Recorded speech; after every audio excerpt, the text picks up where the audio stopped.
Andy? What? What are you doing? Nothing.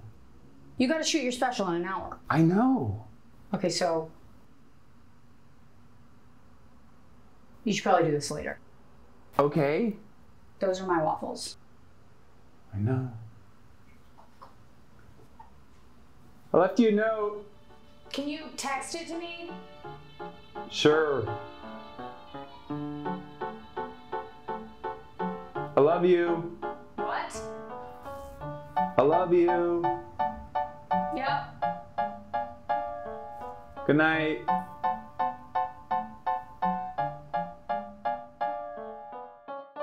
Ladies and gentlemen, give it up right now for Andy Haynes.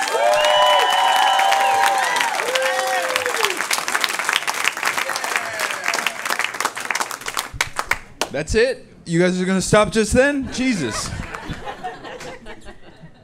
Give it up for everybody you've seen so far tonight. How about them? All right, that's enough for them. Now it's me. No, I'm kidding. They're great. It's nice to be here. I wish somebody told San Francisco it's summer. That would be cool. It's fucking freezing here. I am happy to be here, though. I like San Francisco. I had a good year. I don't know about you guys. When the pandemic hit, I started planning for the end of the world. I started storing water. I got a lot of water. I filled a closet with water. And then I was like, to my wife, I was like, we should probably get some guns in case somebody finds out about this water, you know? We gotta protect our water. And that was where my kind of knowledge ran out. And so I asked a friend, he's like a survivalist. I was like, what else should I do? And he goes, you're gonna wanna get gold. I was like, gold? He goes, yeah, the US currency's gonna collapse. You're gonna need something to trade. I was like, I'll just die. I'll just die. I don't need to go that far. If we're trading gold, I can just die. I don't like life that much. Jesus. Gold. I like that he thought I had gold money lying around. I am broke, and that's not good, because I'm 39. It's not a good time to be broke, you know? Because in your 20s, it's fine to be broke. In your 30s, you got to get ready to die, you know? I'm not ready to die. My friends are. They have houses and kids and funds. They'll be like, Andy, what's your plan for retirement? And right now, it is to walk into the woods. That's all I got. I'm going to kind of wander out into the wilderness. My 401k is to walk 401 kilometers. So, however far that is. That joke doesn't always do well in the United States because a lot of people don't know what kilometers are. So I was excited to tell it in Canada, and they do not have 401ks. So Just kind of a joke without a home. I did have a good year. I got married. Thank you. Yeah, I'm excited. She's almost 18, and no, she's an adult in the Ukraine, and it was beautiful. Our wedding, we had it in Washington Square Park, which is in the middle of Manhattan, and the theme of our wedding was actually NYU students vaping, and they nailed it. They brought together all the flavors of the rainbow. We kind of had a banana mango ice wedding. One of them landed a kickflip while we said our vows. That was pretty cool. It's romantic. We did vows. Vows are weird. We need to all come to terms with this. Vows are weird. You don't talk like that, just so you know. None of you have ever vowed to do anything. Even if it was serious. If somebody was like, get your shit together, you wouldn't be like, I vow to get my shit together. But for some reason, when we get married, we get all our friends together, and we talk like knights in a Shakespeare play. I doth loveth thee. You can't deliver on half that shit, you know? Like I said, I'd love her forever. I don't know what's gonna happen. What if I meet somebody that makes me feel young and doesn't yell at me about where I put my jacket, you know? That could be a game changer. That could change everything. You know, I know we don't mean it. It's my second wedding. That's why I said all that stuff one time, and it was like, ugh, oops, you got weird. You got kind of weird there, lady. But I am trying to make this work. Trying to make it work. And I said I would not keep score. I said I promised not to keep score. That was a lie. And we both knew that. We both knew that was a lie. I love to keep score. I should wear a referee jersey. And my wife never does dishes. Like, she just doesn't do them. She eats something and she puts the dish in the sink and she leaves. She thinks elves come at night and clean them. And sometimes I'll get mad. I'll be like, hey, you didn't do your dishes again. And she's like, you said you weren't going to keep score. And I'm like, you have not scored yet. Your score is 0. I'm waiting for you to score, kind of. My wife wants me to disrespect her in the bedroom. I want to disrespect her in person. That's where I would like to do it. I don't think I could do it, though. I'd bring the dishes resentment in there with me, you know? I'd be like trying to be sexy. I'd be like, you like that? I'd like it if you chipped in on these dishes. Whore.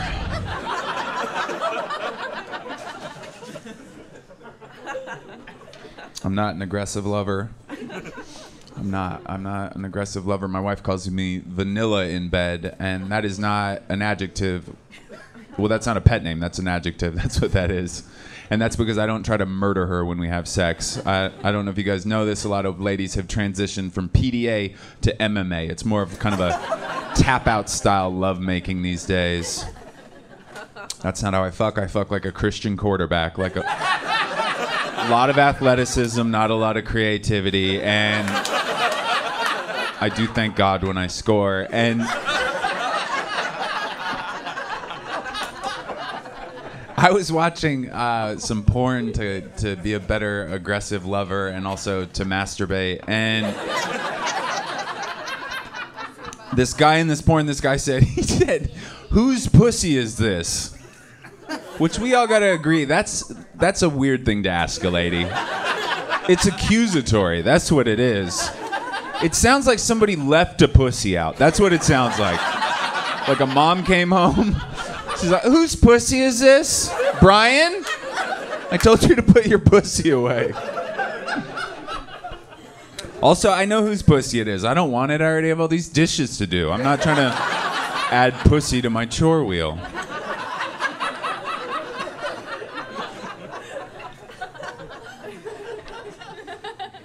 My wife is my best friend, is what I'm supposed to say. And she's not. She's not my best friend. We're cool. We're close. She's not my best friend. That'd be crazy. My best friend is a fucking idiot. That's who my best friend is. My best friend is the same age as me. We're 39 years old, and he just graduated from college. He went the whole time. He went the whole time. He's a very dumb guy. And he's very excited about my life in New York, so sometimes I'll update him. I'll be like, today on the train, a lady leaned over and her titty fell out. He loves that. He thinks that's a great text. My wife, not so much. She's not as interested. But sometimes I'll forget she's my enemy, and I'll just talk to her, and... The other day, she was like, what'd you do today? And I was like, oh, I just ran some errands, and then I came home and jerked off. And she said this. She said, why? Why? That's why we're not best friends. Right there. Nobody was wondering why I jerked off in that story. To get the evil out of my body so I don't headbutt somebody on the train. Pretty standard. I could jerk off right now, the cops would show up, but they wouldn't be like, sir, why are you jerking off?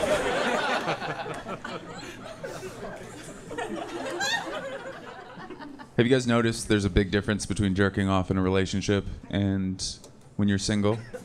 Like when you're single, it's kind of sad. You're like, oh man, nobody else will do this, I gotta do it. When you're in a relationship, it's glorious. It's like you sneaked cake into a jail cell. You're like, this is for me.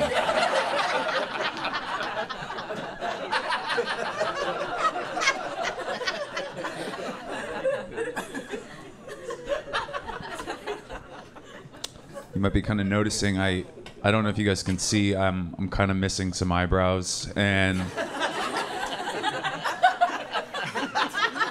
you can see it. Okay, cool. That's good. I was in New York. I have a Russian barber, and I'm terrified of him. And I was like, hey, can you trim my eyebrows? And this has never been a problem my entire life. They've always kind of nailed it. And he just went, yeah. And then he just zip. And I was just like, what the He even goes like this. He even goes, ha, your face, you think I shave off your whole eyebrow? I was like, you did, bro. I still tipped him. He's very terrifying. And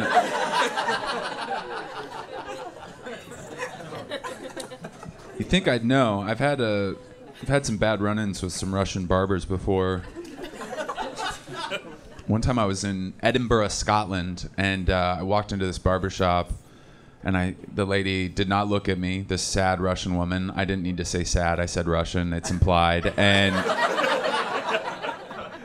she just, without looking at me, she goes, can I help you? I was like, it's a barber shop. There's not a lot of options here. Yeah, could you change my oil? But I said I'd like a haircut, and she got up and she just cut my hair. She didn't ask me what I wanted at all. She just kind of gave me one of those tracksuit bowl cuts. It was like Soviet era. It was like she was just like, you get government haircut, here you go. Here's what I think it is. I don't even think that lady cut hair. I'll be honest. I think that was a front for something, and I called their bluff. And she was like, I better cut this cop's hair. I better cut this cop's hair as best as I can. I tipped then, too. I tipped as well. I got kind of a butch wife. Yeah, she's pretty butch. She's like a tomboy, you know? Husky voice. And I think I sometimes have a feminine air about myself. I think that's fair to say. I've been called that in other words. So a lot of times bros will meet me and they'll think I'm gay. And then they'll hear I have a wife and they'll be like, oh, he's not gay, he's got a wife. And then they'll meet my wife and they'll be like, oh.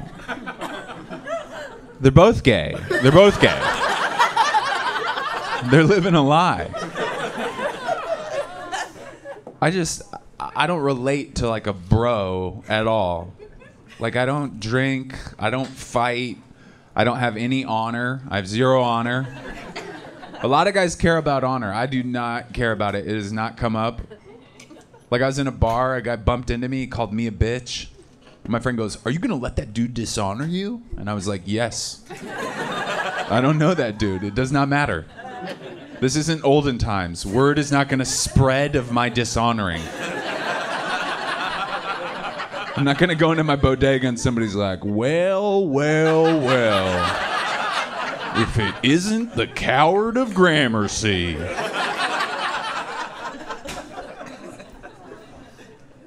I think I'm like this because I was raised by my mom and my uncle. My uncle is a gay man, so I was raised by women and gay men. I prefer the company of women. I think they're better friends, better listeners. I would hang out with gay guys. I like gay guys, but I feel like I feel like gay guys are kind of like guns, you know? Like if I was left alone with one and I was sad, I would probably use it. So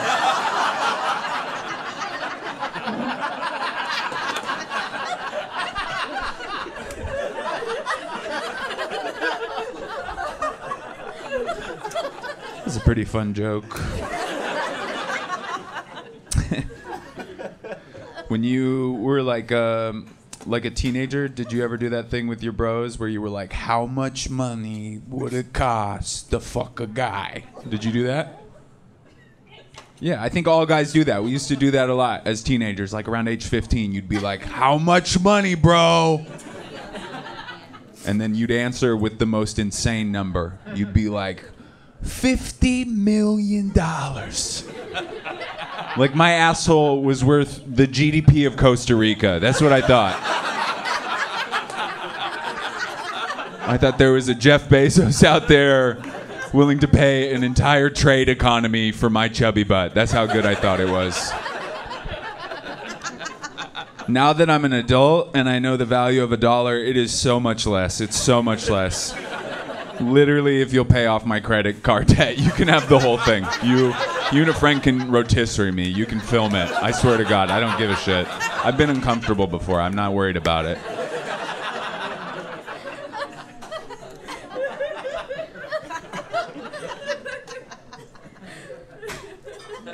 You guys don't need to worry about me, though. I see a therapist. I see a sliding scale therapist.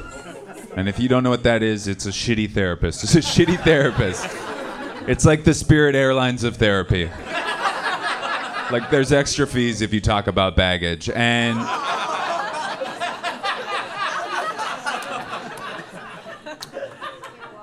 that therapist had a nervous breakdown when while we were working together, which I think means I won, right? Like I won. I'm the therapist now. I don't drink. I'm a sober person. I used to drink, but I got arrested 6 times, and I was like, that's a good number to stop at. And then I quit drinking, and I just smoked weed. I smoked weed all day, every day, and I smoked so much weed that I won. I beat weed, and my prize was I was 35 and I had roommates. So kind of a shitty prize. It was a shitty prize. So I'm from Seattle originally. Thank you. Yeah, I am the mayor. And no, I like Seattle. I didn't know I was depressed until I left Seattle, because I didn't know you weren't supposed to act like that. You know, I didn't know you weren't supposed to like mope around in the rain or cry in bus stops. I didn't know that wasn't normal. I thought that's how you caught the bus, like a sad Uber. You know. And then I moved to LA and everybody was like longboarding to pet a dolphin, and I was like, oh, that's different. But then I couldn't stay in LA because I was still depressed, and everybody in LA can't deal with depression. You tell them you're depressed and they're like, what? No!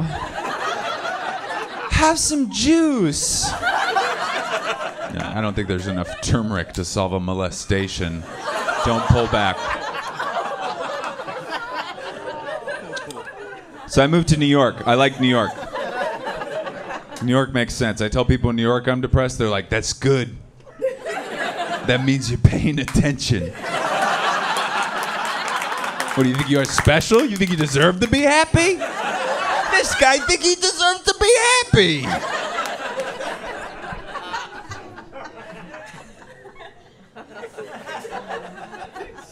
New Yorkers are so weird. They're the most aggressive people I've ever met. They will be mean to you while they're helping you. I've never had that happen before. I was on the train a while ago, and this lady sneezed, and this guy stood up on the opposite end of the subway. He goes like this. He goes, hey, take your vitamin C, bitch.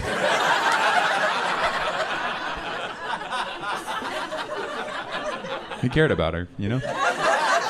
He's worried about her immune system.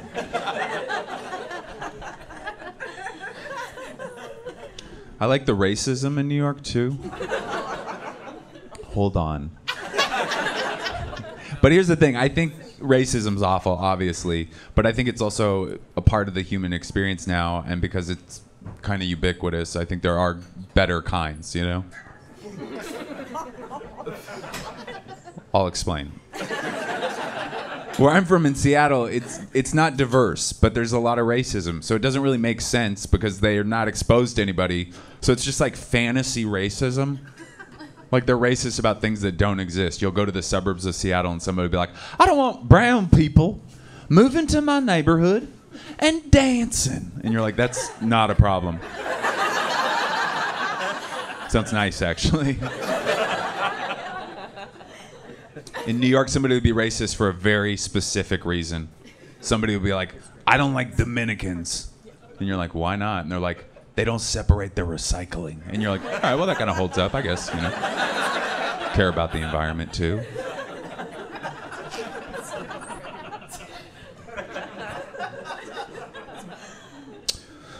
Did anybody here raid the Capitol? Do we have any? I didn't think so. I'll be honest, I didn't like the insurrection. I'll be honest, I didn't like it, but I was impressed. I was impressed.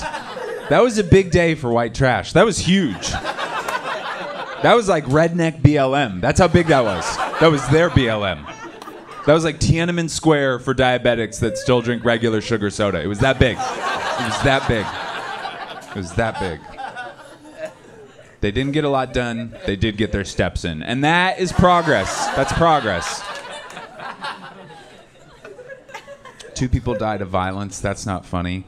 But everybody else that died that day, they died because they had not exercised before that day. And that's kind of fun. That's kind of fun. Don't pull back. Think about it. They were sitting on a couch. They stood up and they were like, I'm going to take over the U.S. government. They didn't stretch. They didn't hydrate. Electrolytes were not considered. And then they died climbing a wall with stairs next to it. I mean, that's fun.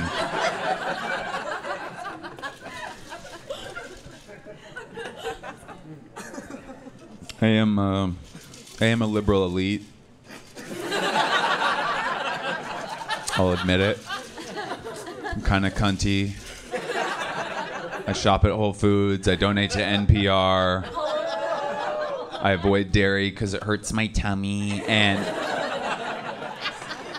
the thing about us liberals is we care about everybody, right? We care about refugees and inner city youth and LGBT, but poor white people, what are you gonna do about them?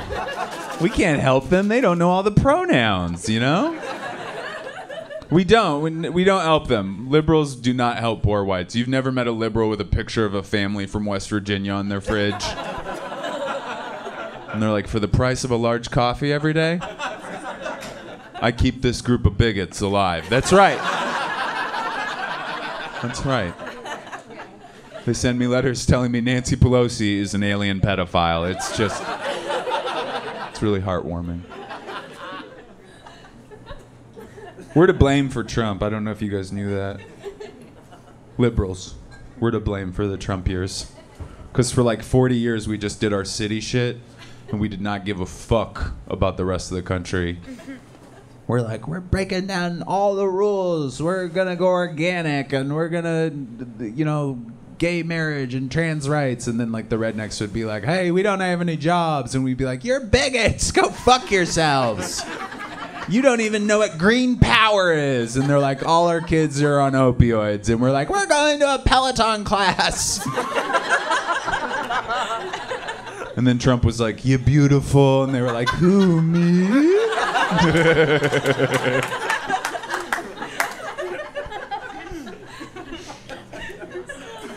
I do catch myself being more conservative as I get older. I hate it. It's just the way I'll react to things, you know? Like I'll just see something.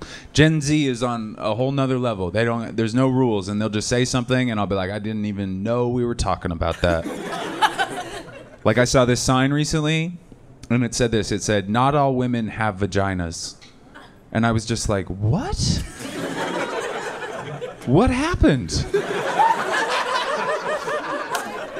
And then I got it, and I support that. But that sign should also say more.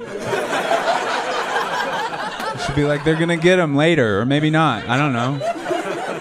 Maybe they're saving up for really nice pussy, you know? They don't want some Johnson & Johnson ass vagina. They're trying to get that Pfizer. Also, I marched in the BLM marches last year, and I was chanting almost everything, and then people would be like, we got to abolish the police, and I'd be like, let's keep a couple, like just a couple for me. I don't care about y'all. But just to save, because I don't know, what if somebody wants to beat my ass after that last joke? I don't want to have to call the community mediator. Be like, hey, Joanne, this lady with the penis has a knife.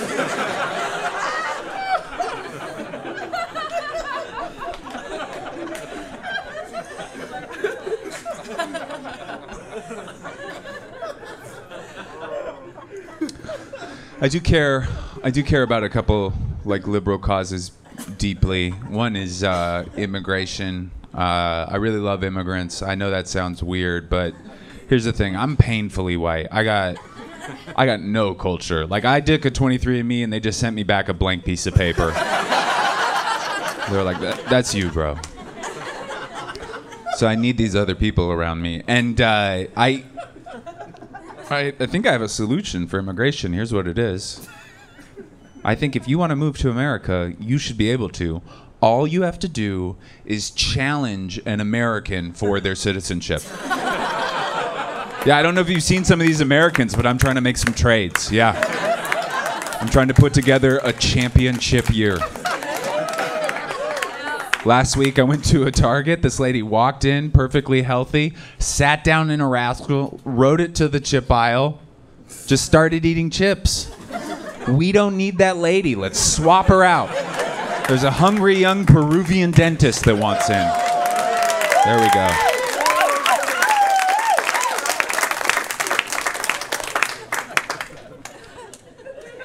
I do have one kind of controversial belief about immigrants, though, and I don't want you guys to turn on me, but I will tell you it. So you're not going to like it, but I'll still tell you it. If you're an immigrant, I'm happy you're here. I want you here. But I'd also like you to practice Spanish with me, okay? I know, it's problematic, but here's the thing. I've been trying to learn Spanish for 25 años. And I'm getting muy cerca, all right? And if you don't know what that means, it means very cerca. But people get mad about this. They get really upset. I'll go to my bodega to practice Spanish with those guys, and they'll yell at me. They'll be like, Andy, we're from Yemen.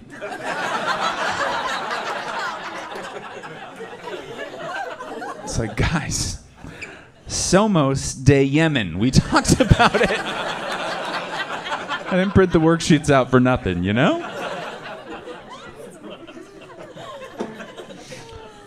That was a fun one. It is weird. I do like Spanish, and it's the only language people get mad about in the United States. You've never heard a redneck be like, stop speaking French! Like, it's not happened. It's only Spanish, and they get so mad about it. I've literally heard a guy yell who'd be like, I don't want to hear Spanish in America! But the weirdest thing is like the Southwest, because all the towns have Spanish names. So you hear a guy and he'd be like, I don't want to hear Spanish in San Manuel de Allende! You're like, that's Spanish. You just Spanished. You did it.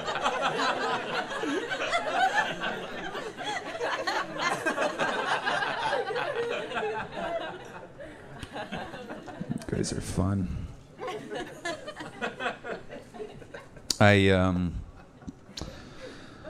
What else could I talk to you guys about? When I was a kid, we used to go do white shit in the mountains. We did. Because, like, the mountains are like 30 minutes outside of Seattle. So you go do white shit up there. We'd drive up to the woods. We'd drink beer, light a fire, shoot guns. I hate guns now, but at this point in my life, I had frosted tips, so it was a different era. And my buddy Justin, he had an AK-47. Serious, because they're very easy to get. I don't know if you guys have watched the news, but so we would go up there and we would shoot up porta potties. We would check beforehand. We didn't want anybody to die in the most embarrassing way ever. Like they're just shitting in a porta potty already, and then they just get fucking lit up by the fucking lacrosse team. No.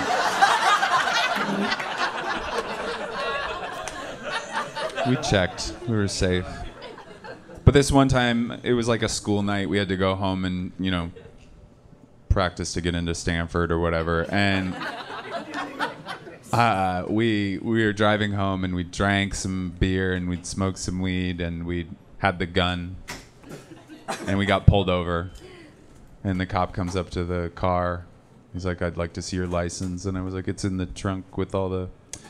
I'm going to go back there and get it, but you stay up here. You just hang out. Your birthday present's back there. I don't want to ruin it. He came back. I opened the trunk. Gun, bong, beer. I was like, all right, well, probably going to go to Guantanamo later tonight, so... And then we get back in the car... And he comes back a couple minutes later and he's like, hey, it looks like you were going pretty fast. You might want to slow down if you keep on having all that fun. And that was it. Oh my fucking God. And that's what it's like to be white. So next time somebody white complains, remind them of that. I do think it's weird. I like coming from a place like Seattle because the mountains were right there. Like we had mountains right outside of the city. Like they're real mountains. Like you could be in the city of Seattle and somebody would be like, "Where's Kevin?" And somebody else would be like, "He's dead." And you're like, "What happened?" And they're like, "The mountains are what happened." Mountains are like white people's cops, and because they're the only things that kill us indiscriminately. If you're offended by that, go check an avalanche report real quick. Go do that. Go try to find one Jamal or Tavarius that's died in an avalanche. You won't. You know what you will find? A lot of Connors and Tristans. Oh, yeah. Oh, yeah, they're dead. They died. Their mom's crying into a Patagonia fleece that will never be worn again. And that's because it's not scary to be white, So sometimes we will get bored and we will challenge nature to kill us. That is a very white phenomena. See like a peak and we'll be like, nothing else has killed me yet. I wonder if that mountain can. My black friends don't do that. I'll be like, hey, you want to go skiing this weekend? They'll be like, nah. I'm getting plenty of adrenaline right down here at sea level. Last week I had a taillight out. It was like the X Games. It was very exciting. They're laughing better than you guys, just so you know. Just so you guys know. I don't know what your politics are, but...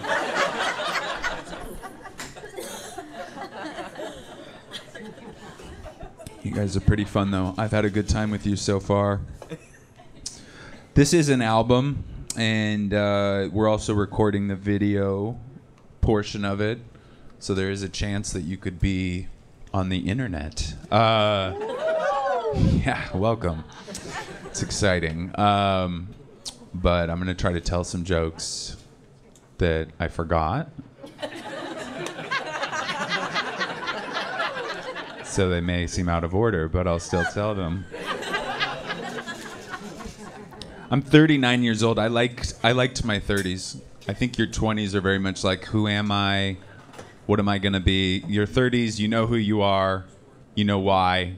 And you know, like, what fucked you up, It's like a recipe you finally tasted. You're like, oh, we forgot to put confidence in this man. That's it. I know why I'm like this. My mom hates affection. My whole life, my mom has hated affection. Still to this day, I'll be like, I love you, Mom. She'll go like this. Okay, bye. Like, am I weird or something? Are we not there yet, Anita? It's been 39 years. I think I can drop an L-bomb. My mom had postpartum depression when I was a baby, and she couldn't hold me without getting upset. And all I have to say about that is, why do I know that? Like, who thought that I should know that? I was a baby. I wasn't keeping track. I wasn't like, day 3, this bitch still hasn't cuddled me. We'll add some laughs to that so it doesn't seem as sad. That's cool. I did get married before. I had a marriage before this marriage. I got divorced. It's actually kind of sad. My ex-wife, she passed away in a tsunami of dicks, and by the time we got to her, it was too late. No, I'm kidding. She's alive. We're friends. She doesn't know I tell that joke, but she is a whore. And don't tell her I said that. I wasn't mad about being divorced. I was just mad that I had to be single in my 30s. It wasn't as fun. Being single in your 30s, it's like the good people have kind of paired off. It's kind of like you're in a town that got evacuated and you were in the bathroom. That's kind of what it's like. You know what else it's like? It's like shopping at Marshall's. That's what it's like. There's been a lot of returns. Things have been worn before. Sometimes you think you found something you like, and then you're like, oh man, this sweater cries when we fuck. And sweaters aren't supposed to do that. I do think it's weird, like we got rid of shame with sex. I don't really like that. Like everybody does everything now. I think that's kind of fucked up. Like everybody eats ass. Like that's not, I'm not even trying to be gross. That's just like a normal thing now. I don't know if you guys know. I'm really not trying to like rile you up. Everybody's eating ass. We're living through an ass eating epidemic. It goes coronavirus, opioids, ass eating. The kids are eating ass. It's not even a big deal for them. It's like second base. They meet on Bitcoin, they eat each other's ass, they vape. That's how it goes. And I don't eat ass because I was raised in the 90s. And in the 90s, we had something called an E. coli outbreak.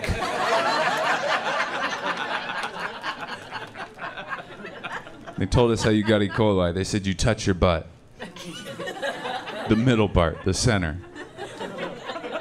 And then you touch some food, and then somebody eats that food, and they fucking die. They die. And now these wild children, these crazy kids, are going and cutting the E. coli middleman out and going straight to the source. No, thank you. Not in my America.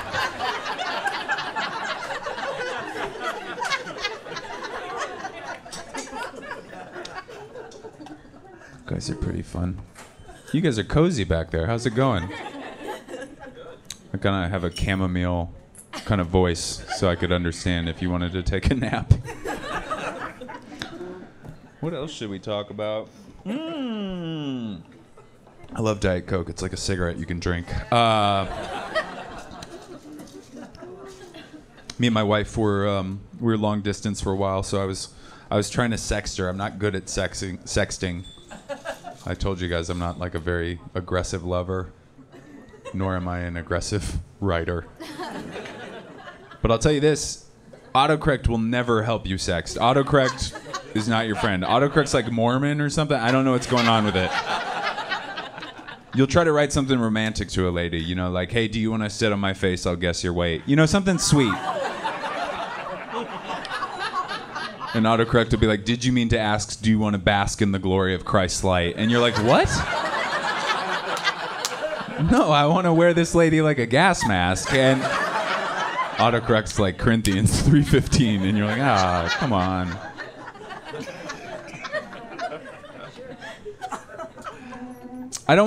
Some of my jokes I think come off kind of misogynistic. I don't ever want to be misogynistic. I do think it's harder to be a lady. I think first of all, you have society against you, and then I also think you have nature against you. I think it's harder to live in your bodies. And why I'm saying that is I got a UTI a couple years ago.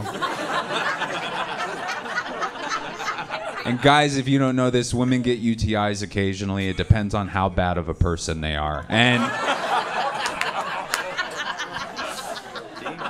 I got one because I'm an ally and a feminist.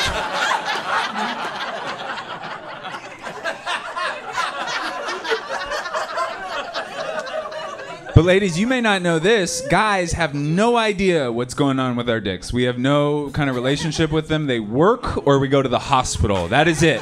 We got two speeds. Women, you have an intimate relationship with your vaginas. You know the pH balance of them like a swimming pool. You have apps that'll tell you when they're gonna bleed next. I think there's Bluetooth down there now. You can also fix the problem yourself. You put together like a cranberry cocktail, you're like, we're good to go.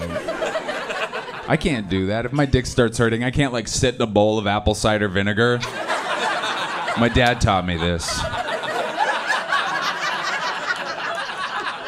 It does sting. It stings a lot.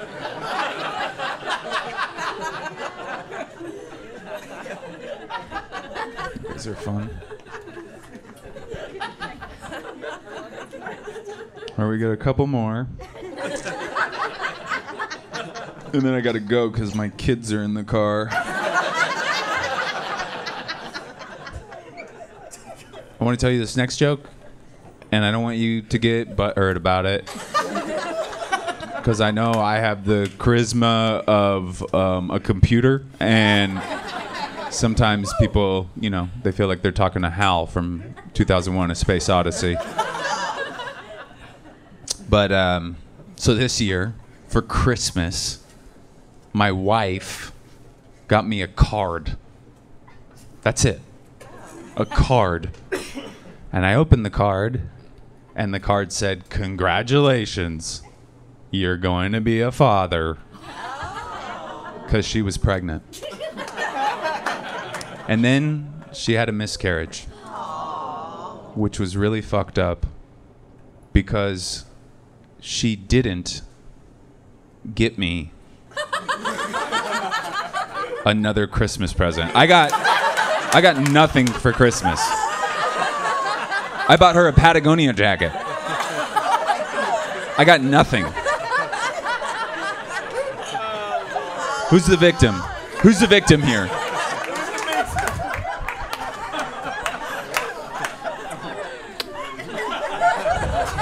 I dedicate that to my dead baby. Nice, cool. He's up in space, fucking playing one-on-one with Kobe, you know, smoking a blunt with Tupac.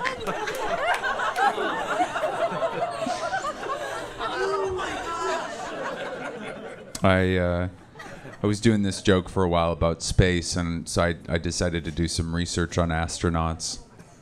And I found out that there's an astronaut Hall of Fame. And if you don't know why that's weird, there's only been 90 astronauts. That's less people than this. So imagine out of you, some of you got in the Hall of Fame and some of you did not. If you didn't get in, you'd be pissed. You'd be like, wait a second, I went to space. And they'd be like, you didn't do anything cool up there, I'm sorry.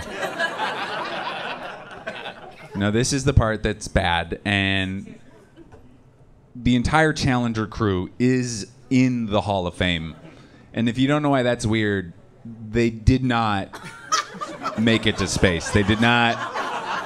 If we're talking pass fail, one of the worst group of astronauts we've ever had as a nation. Don't pull back, you know what I'm talking about. And now think you went to space and you're still not in the Hall of Fame. You see that shit? You'd be like, I don't mean to be insensitive, but I went to space and came back from space. Challenger's the ballsy name for a spaceship, though. God was like, challenge accepted. And he murdered them. A Christian God. All right, that's been my time. You guys are so great. Thank you very much. Thank you for supporting this club. Please come back.